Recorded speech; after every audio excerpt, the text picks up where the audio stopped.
The Gold Sheet wants you to end the 2022 football season on a winning note while getting a head start on planning for the next season. Founded in 1957, the Gold Sheet is the country's longest running sports betting newsletter and has served bettors for over 6 decades. So if between 1957 and now, if you have not checked out the Gold Sheet, here's your chance to see what you have been missing out on at a huge discount. Each weekly edition of the Football Gold Sheet is normally $15, but for the holidays, you can get every edition from now through Super Bowl 57 for just a total of $19. If you like what you see, take advantage of the super early bird pricing for next year by locking in your Football Gold Sheet subscription for 2023 for just $99. You will receive every college football and NFL edition for next season for just $99, plus a free $59 credit to use towards Gold Sheet's LTS picks at WagerTalk. Instructions for redeeming your WagerTalk credit will be sent shortly after your purchase. Just go to goldsheet.com, click the Buy Now button, choose a 2022 Football Gold Sheet for $19, and lock yourself in through the Super Bowl 57.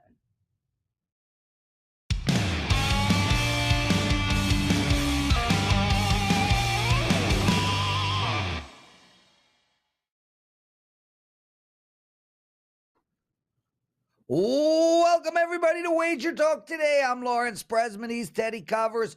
We have a jam-packed show today. Very little small talk, I promise. But I do want to say I lost my 5% play last night, and I did not take it well. I broke the remote control for my television set. I now have to drive to the bloody somewhere or other to get a new one. Teddy Covers, how are you? How did you do? And who's on the show today? And what will they be talking about? We split out last night, had a winner in the NBA, had a loser in college hoops. No harm, no foul. That being said, the goal is to make money, not to push it around. So we'll see if we can deliver a winning result with my basketball report for Friday night. On today's show, Dave Cokin's going to join us right off the top. He's going to talk TCU and Georgia, the national title game. He's going to give us an opinion on the total in that ball game, as well as Wright State versus Detroit, Mercy in college hoops, and the Sharks versus the Ducks in the NHL. Ralph Michael's going to join us next. He's got a chart talking about what we want to do for the final regular season game. The data points us in one clear direction. Ralph's going to talk about that. In the NBA, he's going to break down the Pistons and the Spurs. He's going to opinion on that total. And in college basketball, the big game, well, college football, it's the big game. In college basketball, it's a game. Ralph's going to talk Stanford and Cal.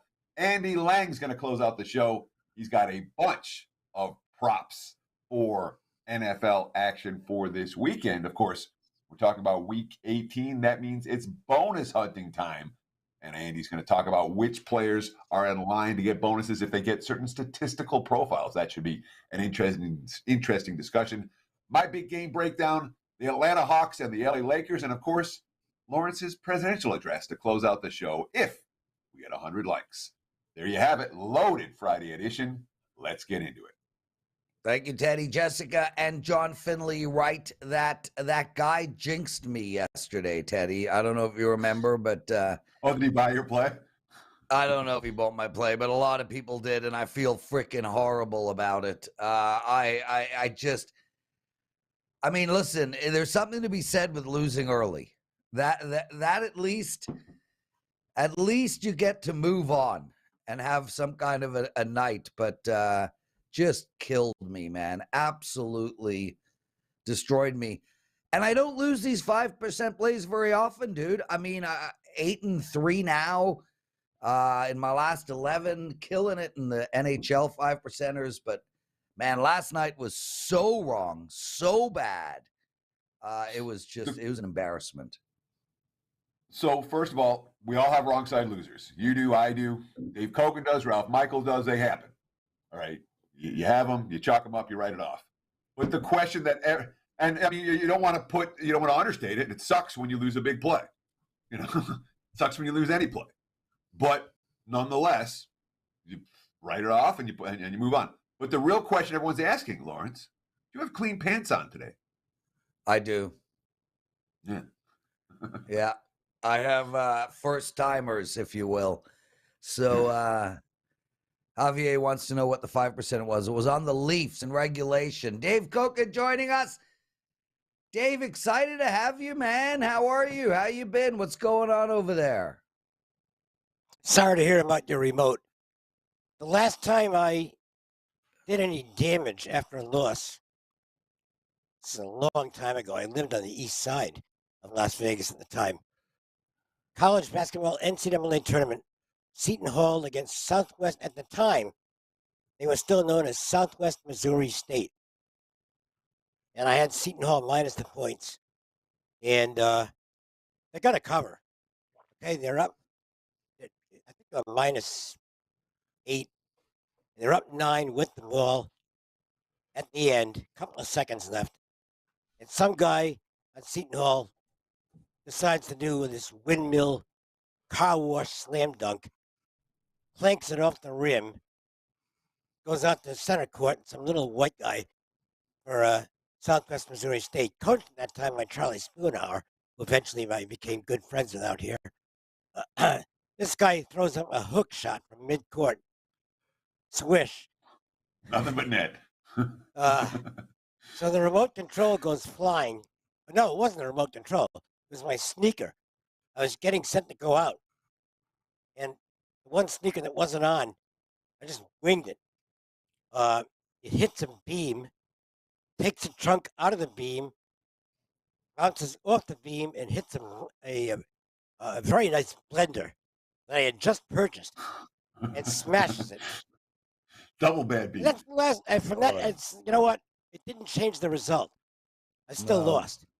So it made me feel a little better, though, Dave, like for about a 30-something years second. ago. Now, it made me feel worse because it's like, fuck, I lost a bet, and now I lost. Oh, yeah, damage. no. That's why I it. said I felt better for a second. And then I'm like, Yeah, oh, shit, now I got to drive to the store tomorrow. The It converter ain't was worth it. in my hand.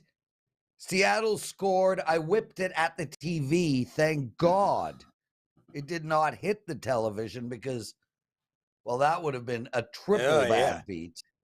Yep. Crashed on the floor and exploded.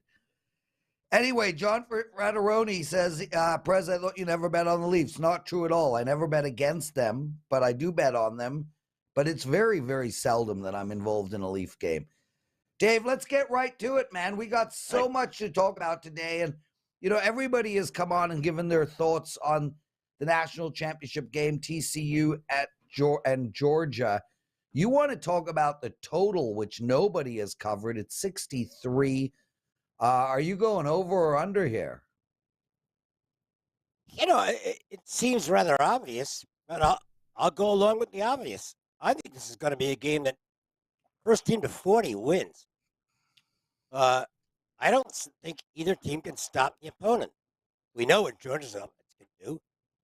And Max Duggan has been absolutely amazing for TCU, especially in tough situations, third downs, can't get him off the field. His stock has skyrocketed. We know what the books want Georgia to win this game, and they want them to win by a lot because every book that I know of has a liability. Public's on TCU straight up against the spread, whatever. I think they're probably going to want the under, too. I don't think they're going to get in their way. I think this game is going to be very high scoring. Whether I actually bet or not has not been determined yet. But if I do, it's going to be the over.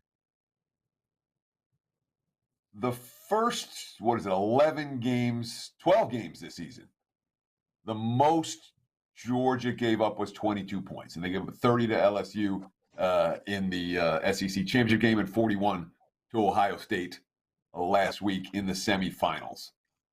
Do we think that's an aberration for Georgia's defense, or is TCU just primed to move the ball up and down the field, just like I think it's Ohio State did against Ohio State last week? I think it's the latter. I think TCU's offense right now is just that good. I mean, that's a really good defense that they went up and down the field on last week. Michigan's legit. And Georgia's got a great defense, but they can be scored on. And I look, TCU, their defense can also be scored on. So I think you're going to get a lot of big plays in this game. And that could result in quick scores rather than these 6 or 7 minute drives. I think you're going to get quick scores in this game, and those contribute to games going over in the total. Yeah, and of course, they keep the clock moving very slowly. Dave Cokin joining us, everyone. Dave, next Friday, I will not be here. Steve Merrill will be sitting in, but it's a big day for you, man. Actually, next Thursday, I'm turning 70. Thursday. I will not And be here. I will be. I believe will. I I'll be act- doing the Thursday. Can we Well, have you I on the actually- Thursday show? No, I believe I'm going to be on Tuesday, Oh, you're the $2 Tuesday which handicapper? might give you a hint. Might give you a hint as to who the $2 capper might be. Well, I know And who the with good $2 reason. I mean, capper I was is. pretty hot. It was pretty hot in 2021. Dave, I and know overall. who the $2 capper is. It's me, but hopefully it'll be you as well, and we'll have you on with us. All right. I don't know. I might have messed that up. Okay. I don't But know. either way, if you're not on Tuesdays, can we have you on Thursdays and have a birthday special? It's a big birthday, and we'd love to share it with you. Oh, okay. Yeah, all right. We can do that. Okay, beautiful. Wright State, Detroit. Wright State finds themselves a favorite of -5, a huge total of 155. What are you doing in this game, my friend? I'm not going to play it, but I did want to talk about this game because I can get into a little handicapping theory here. One of the things that's talked about on a regular basis is expected regression, where cappers look at a variety of things, particularly those who are analytics based, and you see Team A has an expected positive regression or negative regression, and I think there's a flaw in their thinking. The more I look at this, the more I determine that teams that lose games they're supposed to win on a regular basis lose them because they don't know how to win. And it doesn't get corrected. And there are often teams that win games they're supposed to lose in terms of the way the analytics break down from the game they played. They keep winning the games. So the expected negative regression doesn't take place because they know how to win games. I think it goes for the coaching in many cases. The prime example in college basketball would be Ed Cooley at Providence College. I mean, they were just crushing their bankrolls last year because you had all this expected negative regression. It never happened. And the same thing's happening again this year, by the way, with the Friars. They keep winning games they're not supposed to win. You know why? Because they got one of the best coaches in the country. They know how to win. I mention it because Detroit, it's not a big thing, but they had 3 games now where, looking at the data, they should have won the game and they ended up losing it. So they're kind of a team that you would put in the positive regression category. But they got Mike Davis on the bench. And he's a lousy head coach. He always has been. Okay, I think he motivates guys. He gets them to play up and down the court. They're kind of fun to watch. But he doesn't win games. Never has. So I look at this Detroit team, and to me, they're a team that is not going to get that expected positive regression, despite the fact they've lost some games they probably should have won. I think Wright State beats them tonight. Numbers a little too high, but I'd rather have the reliable team that knows how to win games, and that sure isn't Detroit Mercy. Dave says, look at Wright State against Detroit in college hoops for Friday night. Let's shift focus to the NHL for tonight. Talk about the Sharks and the Ducks. San Jose, let's call them -140 on the road. Total 6.5, a little bit of juice to the under. What do we do with the Sharks and the Ducks on Friday night? Well, the Ducks won their last game, which surprisingly did not, the world did not come to an end. Because when the Anaheim wins, it's kind of shocking. They beat the Stars 2-0, and they got outplayed in the game. They always get outplayed. John Gibson had a great game. They're 2-8 off a win this year, so you don't want them in this spot. They're a terrible team. The best thing Anaheim's got going for them is the fact that they're right now in the driver's seat for Connor Bedard, who is, I can't wait to see him in the NHL. And I mean, every hockey fan is frothing at the mouth for this generational talent who will be arriving next season. Do I want the Sharks at this price? Probably not. I lean that way. It's definitely the game I like the most on tonight's card. I don't think I'm going to bet it at minus 140.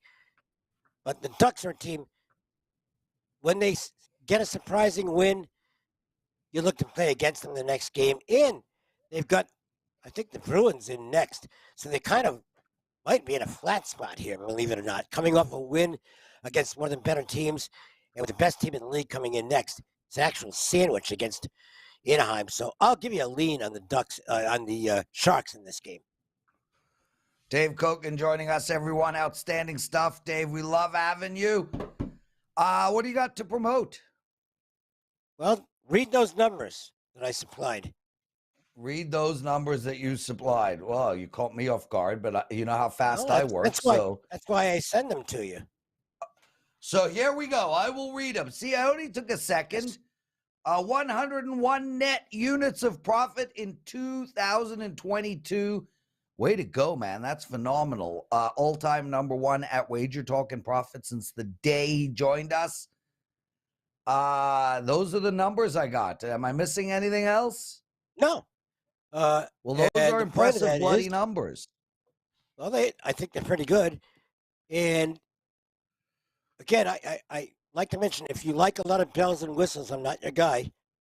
I'm going to grind. I don't play a lot of games. I have very few 5% plays, so if you're looking for big plays, I don't really deliver them. If you're in for the grind, yep, and what is likely a really good profit at the end of the year, just sign up. We'll get you there. Okay? There you go, Dave Cokin, everyone. We'll have you on next Thursday, Dave, unless you're the $2 Tuesday handicapper with me. Hope you are. Either way, have a wonderful weekend. Teddy Covers, my brother. What did we learn in the wonderful world of sports betting last night? Well, I can't say we learned this last night, but as we head into week 18 of the NFL season, I thought it was important to do a little NFL season wins recap, because as of right now, there are 12 teams that have cashed over bets. There are 12 teams that have cashed under bets. There are the Bills and the Bengals, both of whom would cash over bets if they played every game. However, there are issues with the grading for the Bills and the Bengals.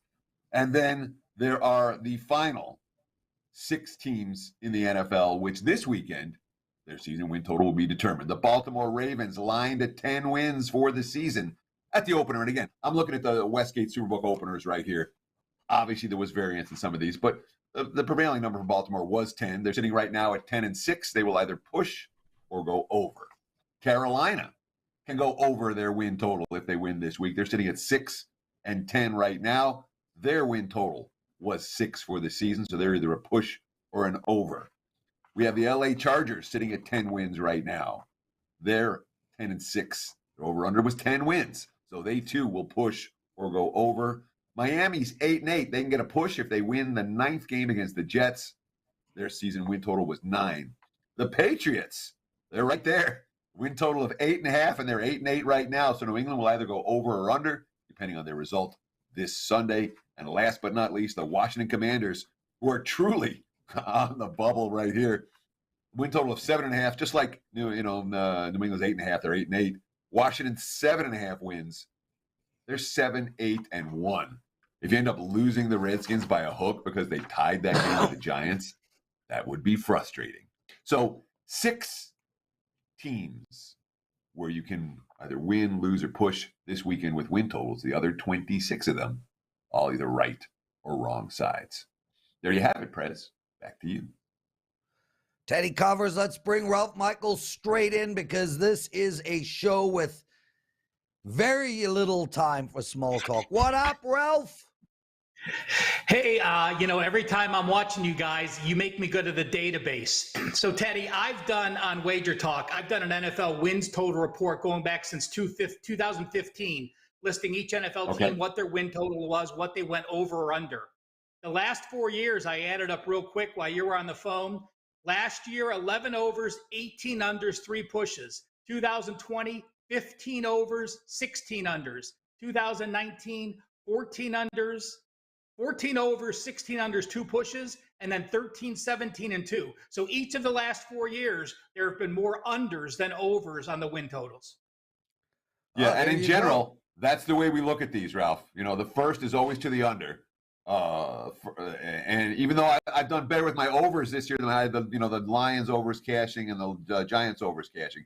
My overs did better than my unders this year. In general, year in, year out, more unders cash than overs. Bettors gravitate towards the over, and the end results, meaning that you have a few extra wins, leads to more unders. A few extra wins in the marketplace leads to more unders than overs cashing year in, year out. Absolutely. Lawrence? Yeah, Ralph, let's get straight to it. You got a chart. I'm not going to comment on the win-loss. I don't bet those. Teddy and you have covered it. You got a chart for us that I'm dying to see. It's about the NFL final week. So, Mike's yours, bro. Well, my database can't break out if a team is clinched, if they have anything to play for, if they're on the bubble. So what I wanted to do was just break down home teams, home between the threes, home dog of 3.5 to 7, home dog of 7+, and the same thing as home favorites. So you see the left-hand side are ATSs. Why are there 2 columns? Well, from 2015 to 2020, we played 16 regular season games. So there's the data. Last year, we played 17 regular season games. So the data is listed there. The over-unders are to the right. So home teams, the final week of the season, from 2015 to 20, covered 45.7%. Last year, they went 9-7, 56%. An anomaly? We don't know. We'll have to wait to see. But take a look at a home dog. The home dogs of 3.5 to 7, 6-14 for that 6-year period, 2-3 last year, a negative number. Home favorites from 3.5 to 7, same thing. Negative number, negative number. When we look at the over-unders, home teams, final week of the regular season, 53.8% over-under the 6-year period, 68.8% last year. But to me, when you see blue, blue, blue, blue, take a look at home dogs of 3.5 or more. They've gone 23-12, 66% over when you have a home dog of 3.5 or more going all the way back since 2015. Some data on there. I will post it on Twitter at CalSportsLV so you could break it down at your convenience. So here's my question from that chart. Please leave that chart up for just a minute more because I want to reference it while I ask Ralph his question. Ralph, when you talk about, to me, it's bizarre that both home favorites in that more than a field goal, less than a touchdown have lost, but home dogs have also in that same range, more than a field goal, less than a touchdown, been negative. The favorites are bad in that role. The dogs are bad in that role. Is that just telling us that home field isn't worth that much in week 18? Well, we all know, Teddy, how much if you are in the hunt for the playoffs, how much you're inflating the number. So if you're the home favorite, that home favorite number is getting inflated. Now, the home dog, I don't know. I would think that the away favorites are getting inflated as well. Like I said, I wasn't trying to make up numbers. I was just trying to share data. So I don't have the answer to that. And there's a lot of times I look at charts and there isn't data that we learn from. So it's something that I'll keep monitoring. You know, in college football, we talked about on the Bowl show how powerful 6-6 teams are. We'll have to see moving forward what happens when NFL teams are 8-8. Do they have that same concept on the final game where their entire offseason is a losing season or a winning season? Prior to this, teams were either 8-7 or 7-8 to the final regular season game. That now changes moving forward. So something I will just make adjustments to as we go on. Yeah, but when you look at the long term from 2015, all home teams, you're under 46%. So that hasn't been a positive subset for the final week of the regular season. The home teams may not be worth all. The home field, I should say, this week may not be worth Look how much it is. As you said, if we take away competitive home games, you know, I like doing home between the threes because what's the difference between a 1-point home favorite and a 1-point home dog? So you take out that 12-6 and add last year, home teams between the threes are 13-7-1. You deduct that out, and every other home team is even worse than that 45%, probably down to the 43% situation. Ralph Michaels joining us, everybody. WagerTalk.com. Teddy, did I mess that up? Did you want to say something else? No, all good. Okay. We're going to NBA, boys. Detroit, San Antonio, Ralph. The total was 235.5. There are now a few 236.5s out there. It's so hard for me to comprehend these totals so high.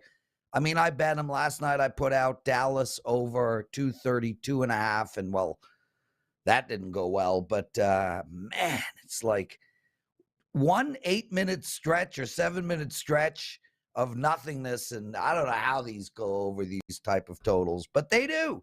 How do we bet this one? Well, we're starting to see some historic numbers, and I have some data to share at the end. I will say this. Sometimes it's obvious because you have the number 29 and number 29 points per game allowed, number 29 and number 30, the worst two teams, points per game defense. The worst two teams, field goal percentage defense. We talked about this on the show last week. It didn't work with Detroit and Minnesota. It fell short by a point in the NFL. But in this one, the Pistons are 4-1 over under their last 5 road games. And in their last 7 games, they're averaging 240.3 points per game. So they're over this total. Detroit 7-0 over under against teams that allow over 116 points per game. Spurs 11-1 over under their last 12 and 9 straight overs, and they've averaged 241.3 points per game. The D's allowing 50.3 and 52.5% the last game. Now, I will say this. We talked about this show, and we had the chart last week about the highest totals and the lowest unders. In the NBA until last season, NBA totals of 234 or higher have hit 56.3%. Incredible number. This year, they are only 39.7%. So I don't want to blow smoke up and give every number positive. We've seen bigger adjustments this year. The NBA previously may have adjusted a total 1 or 2 points. You see some total moves now that are 2 or 3 points just on a flash. So the bookmakers are catching up. So we need to be careful to see if these high total numbers continue to go. So again, totals of 234 or higher, 56.3% to last year. This year, they're 31-47, 39.7% to the over. So, Ralph, you talk about the Spurs having cashed now 9 straight overs in 11 of their last 12. If someone hasn't been riding this, right, if you haven't been riding that streak, if today's the day you're looking at the Spurs and you're saying maybe I should bet them over the first time, can you do it after they've cashed 9 straight overs? Or is this one, if you like the over and you haven't been betting it, maybe you wait till they go under once and then come back with San Antonio over? How do you approach that when there's a significant streak going, but you haven't been on? Well, Teddy, the most important thing for me is if the teams are division or conference foes and have played multiple times, I want to look at how much the adjustment is and not overpay a price from a previous game. Obviously, these two teams haven't played this year, so I can't make that adjustment. But I'm playing this reason. I didn't get to the window with this. It was very close for me. But because we're matching up the 2 worst defenses, I don't mind jumping on a streak. But just jumping on a random streak after 9 straight, I by no means want to do that as a regular basis. But it's not going to make me not play a game if I like the situation. Ralph Michaels joining us, everyone. Exclusive handicapper at WagerTalk.com. And man, I'll tell you, Teddy and Ralph, I don't know if you read the chat that goes on while we do the show. We have savvy listeners. I mean, honest to God, we're not talking to a bunch of amateur bettors. There are some smart people in this thread. And Lou, did you buy my damn play, Lou? Because everyone is mad at you now, Lou. Ralph, let's go to college basketball. So, I mean, really covering everything. Stanford and Cal, -9 with Stanford. Teddy, I think, is talking about this game in his big game breakdown. No, he's not. But you're going to talk about it now. So what do we do? Stanford Cal in football is called the big game. I referenced the big game when we were on the intro. In basketball, it's not called the big game quite so much. Nonetheless, Ralph, what do you want to do with the Cardinal and the Bears on Friday night? you look at the situation, and Stanford's off 2 losses. Cal is off an upset win. Both played Colorado. Stanford lost at home as a favorite to Colorado. Cal has a 10.5-point win as a home dog. So why is this line 9 points? It should be much closer, shouldn't it? Well, I don't think so. I look at this as a complete anomaly game. Cal has topped 45% shooting once this year. They shot 58%. That's not kind of pace you're going to keep up. Stanford shot their third lowest field goal percentage in that matchup, 41.2%. Last year in this game, when Stanford came to Cal, Stanford was banged up as can be. They scored 30 points in the game. They lost 50-something to 30 against them. But Stanford is a team that returns 9 of their top 10 players. They were 16-16 this year. Well, why are they 5-9 this year? They've played the number 14th schedule. All 9 losses have been to Ken Palm teams rated 80 or better. Cal's 5 losses to teams rated 170 and higher. And then I look at a system I have.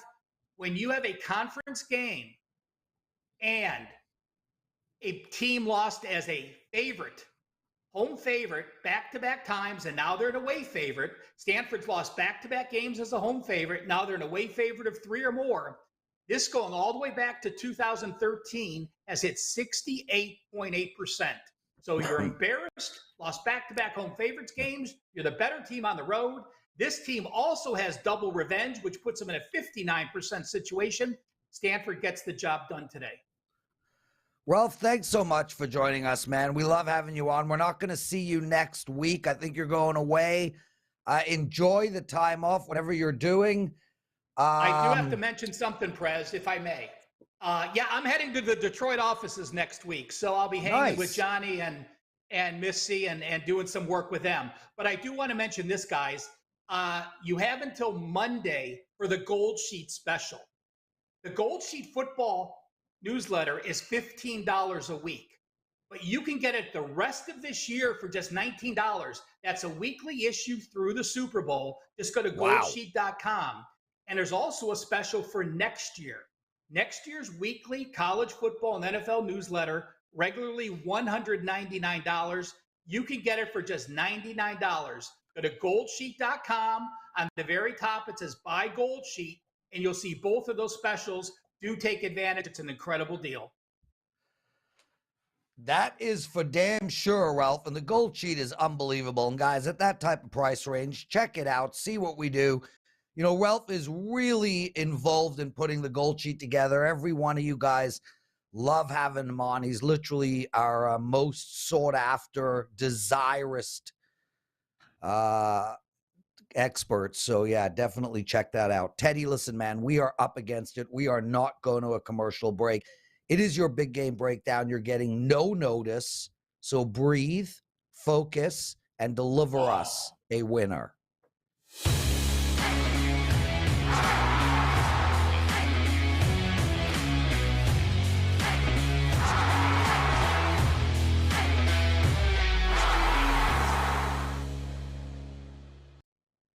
It is time for today's big game breakdown. Let's go to the association late night West Coast style. Talk about the Lakers and the Hawks. Right now, look at the WagerTalk live odds screen.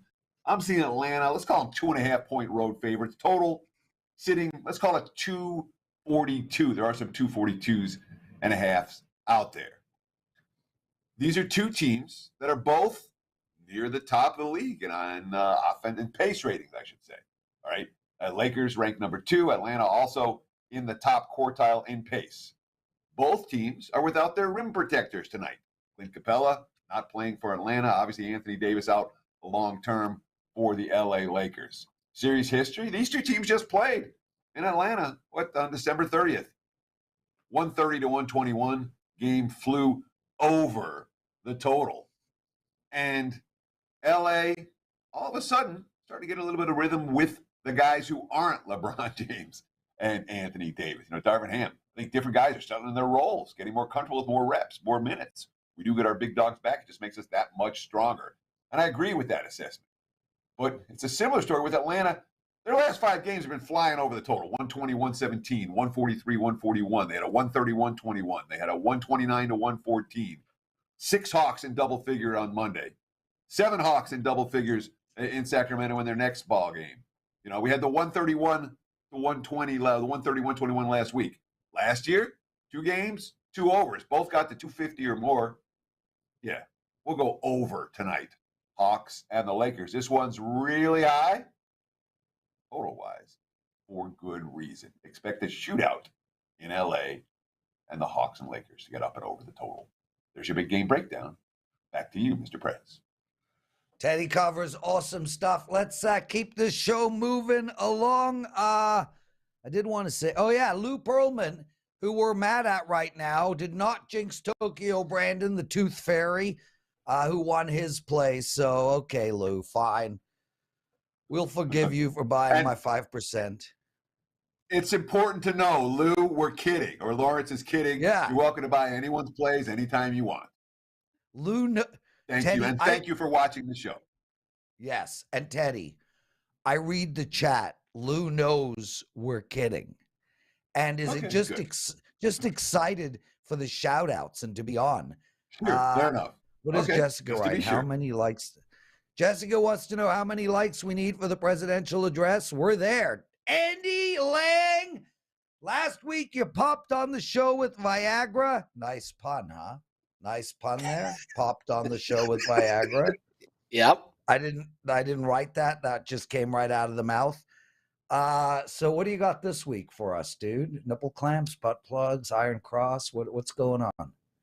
Well, I only got like 7 or 8 minutes here, so we'll have to save that for next. I did have to laugh. Somebody sent me a message on Twitter. They're like, "Hey, that was hilarious on WagerTalk Today. Been following your stuff. Love it, Prez. I sent you this message." And he's like, "Hey, I got a question for you." And I'm like, "Okay, cool. Like sports question here." And he's like, "Can I get those Blue Chews in Canada?" And I was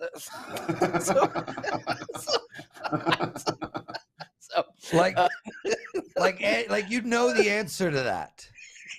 I was like, "You live in Canada? I'm not on the board of Blue Chew yet."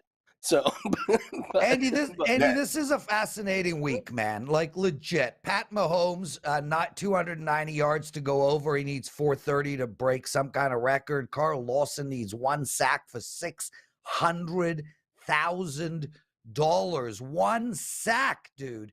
And it just goes on and on and on and on. Christian Kirk, $500,000 if he hits 91 yards or more this week. This is a delicious prop betting week. Gerald Everett, 5 catches for $250,000. On and on and on. I'm handing the mic to you. Fill us in, my brother. You just did half the segment. I didn't even look at what you put in. Why would you look at Slack when I clearly put in there with the description and all the different plays? I want to show that I do research too. Yes. Okay. Yeah. So it's contract incentives week. It's personal records week. It's team records week, and there are a ton of them this week. There are more this week than I can remember over the last few years. So we're going to go over several of these. Now, a couple caveats here. Make sure when you're looking up this information that you are verifying it. I've seen a couple articles where the wrong incentives are out there. There was one about a certain tight end, and the guy had miscalculated how many yards he needed and what yards he was at. So do your research before you just blindly throw your money at this. And I will also say we have a 5% play that is up now, and all of our final props based on the contracts and incentives will be attached to that 5% play. So rest assured, we will do all of our due diligence and everything. But here are some that really piqued my interest, and these are gettable, and I'm excited to bet these. So I'm going to start with Jamal Williams here to score at least 1 touchdown and possibly 2 touchdowns. So there is a chance that this Detroit Lions game is meaningless to the Lions as far as playoffs. So you need to make sure scheduling. So here's the deal with Jamal Williams. He is 1 touchdown away from tying Barry Sanders And if he gets 2 touchdowns, he breaks Barry Sanders for the single season rushing touchdown record. He was quoted as saying, quote, "Barry, I'm coming for you." And this coach is a players-friendly coach. And Jamal Williams is absolutely loved on that team. We saw the video in preseason of him, crying about how passionate he was. So this game could be for a playoff spot for the Lions. But if it's meaningless, look for the Lions to get all of their players as many incentives and records as possible. Jamal Williams to score 1 touchdown is going to be probably a little bit juicy, but 2 touchdowns to break the Lions' single season record, I'm all in. You're probably going to get that at plus money. And Jamal Williams is number 2 in red zone touches in the NFL this year anyway. This is one of my favorite plays. As soon as the touchdown props come out, we're going to take Jamal Williams to score here. You mentioned Gerald Everett here, Prez. There's actually 2 Chargers that I have my eyes on. If the Ravens lose to the Bengals, the Chargers lock in the 5th seed, and they may be playing for nothing. And Brandon Staley has said he's going to be resting his starters, probably Justin Herbert. However, if you have guys like Gerald Everett and DeAndre Carter, and the game doesn't really mean anything to you, these are really easy incentives to get your players. Gerald Everett has 5 receptions or more in 50% of his games. He gets $250,000 bonus. This would be real easy to put him out there in a meaningless game and get him 5 or 6, pretty easy catches. The other guy, DeAndre Carter, he's got several bonuses. Check this out. 2 receptions gets him $250,000. 55 more yards gets him $500,000. And if he somehow gets 2 more touchdown passes, that would get him another $500,000. It's a long shot, but DeAndre Carter is looking at over $1 million in incentives. So if you're looking at the Chargers and you see that the Ravens have lost, and this game doesn't mean anything for playoff standings, I think DeAndre Carter and Gerald Everett go past some of these. The 2 touchdowns is tough, but for Carter to get 2 receptions and 55 yards, especially if they're going to be sitting Keenan Allen and Mike Williams and probably Austin Eckler, those are going to be great props to take advantage of. We talked about some of the.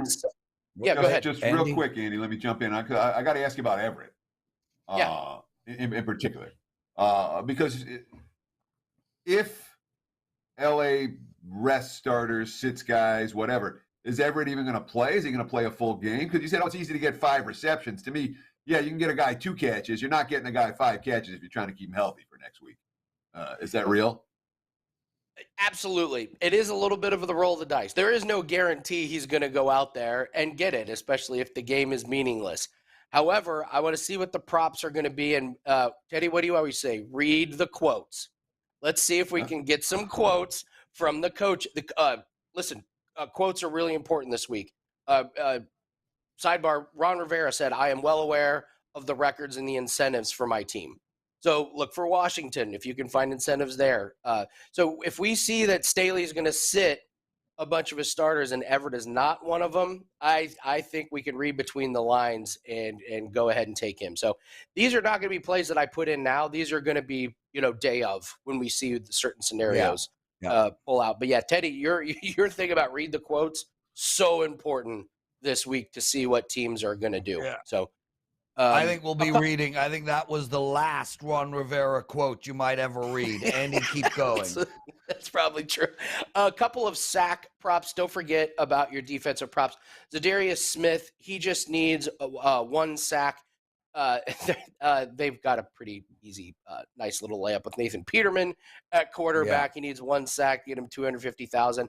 And then, Prez, you mentioned him. Carl Lawson needs a sack. That's a meaningless game for the Jets, but it looks like Skylar Thompson is going to be at quarterback.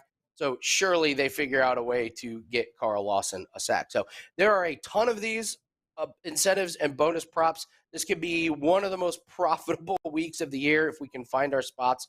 All of my official incentives and bonus props will be attached to the 5% play. So encourage everybody to get that. And just make sure you keep notifications on, because these player props will be coming out throughout the weekend. So it's a great way to take advantage of the last week. It's a very different way to look at the props. This has been a very profitable week in the past. So contract and season records incentive week. Very exciting. Andy, I hear your wife calling. The blue pills have kicked in. Get out of here, my brother. You've promoted. You've done your stuff. We love having you on Teddy Covers. This week is just about over, but we do have the daily presidential address.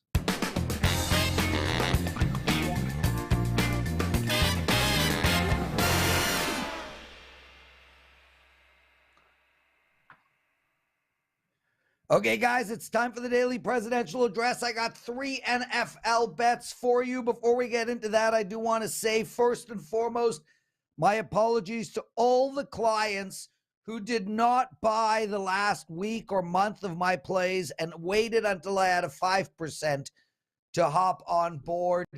I lost my 5% last night with the Toronto Maple Leafs in regulation. It was an embarrassing wrong side call by me. With that said, I am absolutely freaking rolling. I'm entitled to a losing night. It happens. But you buy my hoops plays and all you're doing is winning. I'm on a 16-6 NBA run.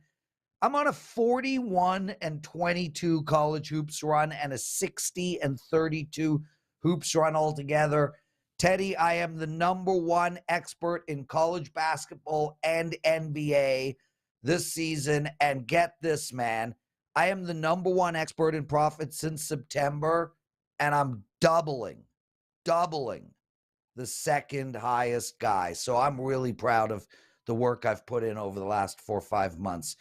Okay, 3 picks for, I have 2 college basketball, 1 NBA, and 1 NHL up for my clients tonight. Jessica, we're going 4-0. Okay, NFL. I like Minnesota Vikings in the first half. -4. I love that bet. I will be betting it myself. I think the Minnesota Vikings are going to come out flying, get that feeling going. They're playing against nobody with a nobody at quarterback. And then I think they pull most of their starters, but I do think that we're going to see them have a great first half. I like Seattle -6.5 in this game as well. They win and Detroit wins. Seattle is in. They play earlier in the day. We're going to get their best effort. And I do believe Seattle will win, making the Green Bay-Detroit game meaningless for Detroit, which is why I really like the over in that game. Mini first half, Seattle, Detroit and Green Bay over. Teddy, my brother, speaking about over, so is the show. Take us home. Not just the show, my friend, the week is over here at WagerTalk Today. We'll do it again next week, same time, same channel, every weekday, 9 a.m. here on the left coast, noon for you back east.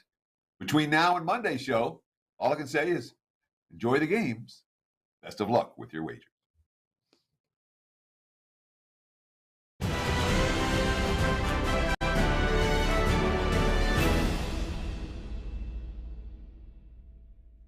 Happy New Year. As we turn the calendar to 2023, we want to thank you, our loyal WagerTalk Sports Memo and Gold Sheet family. Thank you not only for your business, but for your feedback, suggestions, and criticisms, as it has helped us grow to become the #1 sports betting information company and leader of the sports betting videos and content, with WagerTalk TV now having over 110,000 subscribers. To welcome in 2023 and to thank all of you for your support, we want to give you 23% more on any All Sports All Access pass of 30 days and longer. Buy a 30-day All Sports All Access pass and get 7 days free, a $99 value. Buy a 90-day and get 22 free days. Buy a full year and get 84 free days, which basically takes you through March Madness of 2024. No coupon is needed, and the added free days will automatically appear. Just head to your favorite handicappers page and you will find these specials loaded. This special offer is only available until midnight on January 9th, the night of the College Football National Championship. For myself and everyone at the WagerTalk Media family, Happy New Year.